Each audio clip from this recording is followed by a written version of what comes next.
Hello and welcome to my friends and students. यही blog को आपण मान स्वागत करुच्छे।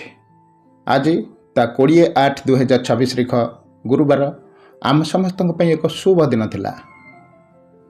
आज आम विद्यालय संकुल स्तरीय ज्ञान विज्ञान मेला बा साइंस एग्जिबिशन 2026-27 महासमारोह अनुष्ठित हो जाइए।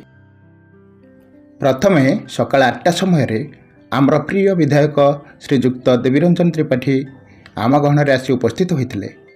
आम विद्यालयर सभापति श्रीजुक्त संग्राम किशोरी सामसिंह, संपादक श्रीजुक्त समरेन्द्र सामल, पूर्वतन कोषाध्यक्ष श्रीजुक्त पूर्णचंद्र नायक और आम विद्यालयर प्रधानाचार्य श्रीजुक्त दिलीप कुमार पंडा महोदय तथा वरिष्ठ गुरुजी श्रीजुक्त प्रफुल्ल चंद्र सामल और प्रताप चंद्र पति प्रमुख मुख्य अतिथि महोदय को मंच को पाछोटी नहीं।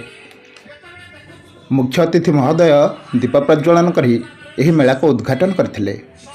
आम नुआपाटना संकुल अंतर्गत मोट 11टी विद्यालय प्राय 400 छात्र छात्री एही ज्ञान विज्ञान मेलार सफलता को सुनिश्चित कराइथिले। गणित प्रश्नमंच, विज्ञान प्रश्नमंच, गणित प्रकल्प, विज्ञान प्रकल्प, संस्कृत ज्ञान प्रश्नमंच, गणित प्रयोग, विज्ञान प्रयोग, गणित पत्रवाचन, विज्ञान पत्रवाचन, गणित नूतन प्रयोग, विज्ञान नूतन प्रयोग, मूर्तिकला और लोकगीत यही मोट 22टी विषय छात्र छात्री माने सेमानकर उत्कृष्ट पराकाष्ठा दिखाई।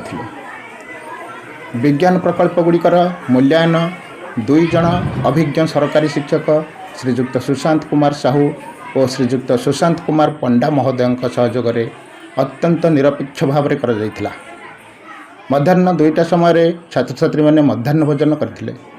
दिवा 3 घंटिका समय बेलू प्राय समस्त कार्यक्रम शेष हो जाता। शेष पिलामानक द्वारा परिवेषण कर लोकनृत्य समस्त हृदय को छुईला।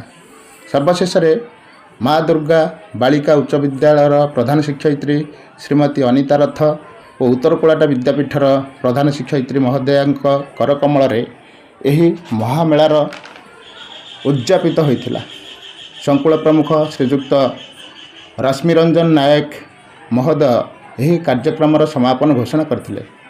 यही ज्ञान विज्ञान मेला बा साइंस एग्जिबिशन टी आम स्थानीय जनसाधारण उपभोग करथिले और भूयसी प्रशंसा करथिले। धन्यवाद।